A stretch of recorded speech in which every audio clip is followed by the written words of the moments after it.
সম্মানীয় মুখ্যমন্ত্রী আমাকে দায়িত্ব দিয়েছেন দুর্নীতি বন্ধ করার জন্য। আমাদের একটা এজেন্ডা দুর্নীতি বন্ধ। জুন মাস থেকে টোটাল সিস্টেমটাই চেঞ্জ হবে, টোটাল সিস্টেমটা। পলিটিক্স আমার চাওয়া পাওয়ার কিছু না। দুর্নীতি বন্ধ করব করব করব সন্তান।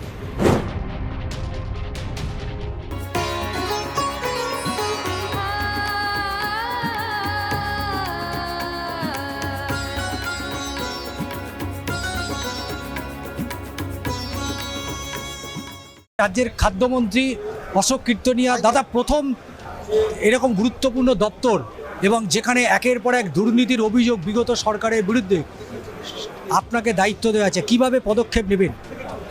দেখুন, সম্মানীয় মুখ্যমন্ত্রী আমাকে দায়িত্ব দিয়েছেন দুর্নীতি বন্ধ করার জন্য। আমাদের একটা এজেন্ডা দুর্নীতি বন্ধ। সেই দুর্নীতি বন্ধ আমি করবো রেশনে। যে রেশনে যে দুর্নীতিটা হয়েছে বিগত দিনে, সে দুর্নীতি আমি আর করতে দেবো না। এটা কমিটমেন্ট, এটা আমার শপথ। চাল থেকে, আটা থেকে, গম থেকে একের পর এক দুর্নীতি টোটালটাই বন্ধ হবে। শুনে আটা বন্ধ করে দিয়েছি। হয়তো মে মাসে কিছু আটা ডিস্ট্রিবিউশন হবে, কিছু আটা কিছু গম ডিস্ট্রিবিউট হবে। জুন মাস থেকে রেশনে কোনো আটা যাবে না।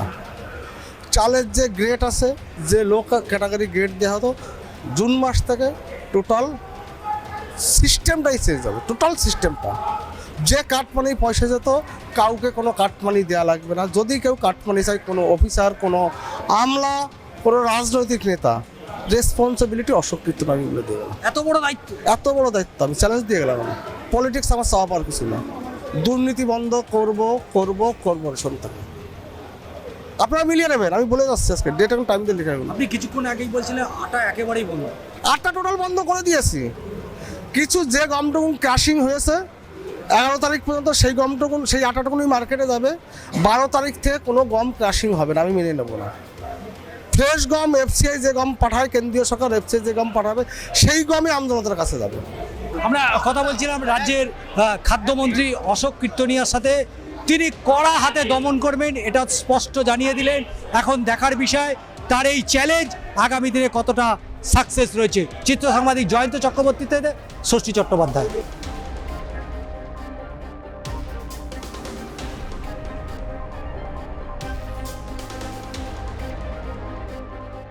রাজ্যে পালাবদল ঘটেছে এবং পালাবদলের পাশাপাশি রাজ্যের যে আইনসভা, রাজ্য বিধানসভা, সেই রাজ্য বিধানসভার রঙও কিন্তু বদলেছে।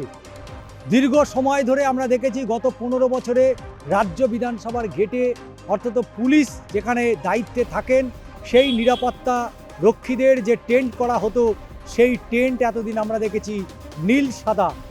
কিন্তু রাজ্য বিধানসভার বদলের পাশাপাশি রাজ্য বিধানসভায় যে রং, সেই রঙও বদলেছে। প্রলেপ লেগেছে গেরুয়ার, এবং গেরুয়ার প্রলেপে এই মুহূর্তে বিধানসভার রংটা একেবারেই বদলে গিয়েছে। জায়গায় জায়গায় যে নীল সাদা রঙের প্রলেপ ছিল, সেই নীল সাদা রঙের প্রলেপ আর কিন্তু বিধানসভায় দেখতে পাওয়া যাচ্ছে না। বিধানসভার একেবারে মাথায় যে ছবিটা দেখতে পাচ্ছি, সেইখানেও কিন্তু একেবারে গেরুয়া রং লেগে গিয়েছে। অর্থাৎ রাজ্য বিধানসভার রং যে গেরুয়া, এ কথা বলার আর কোনো অপেক্ষা রাখছে না। রাজ্য বিধানসভার যে ভবন, সেই ভবনে এই মুহূর্তে গেরুয়া লাইট লেগেছে, রং লেগেছে। কিন্তু সেই রঙের সাথে এই রাজ্য বিধানসভার গেটের বাইরেটা আমার চিত্র সাংবাদিক উৎস তুলে ধরছে। গেটের বাইরে দীর্ঘ সময় আমরা দেখেছি যে নীল সাদা কাপড়ের মোড়া থাকতো, সেই গেটের এখন যে পুলিশ যারা আধিকারিকরা থাকেন, সেই যে টেন্টগুলো করা হয়েছে, সেটাও কিন্তু গেরুয়া সাদায় মুড়ে ফেলা হয়েছে। এবং রাজ্য বিধানসভার গেটে ডান দিক হয় বা দিক, চারদিকেই কিন্তু ভারতীয় জনতা পার্টির পতাকা একেবারে পথ করে উড়ছে।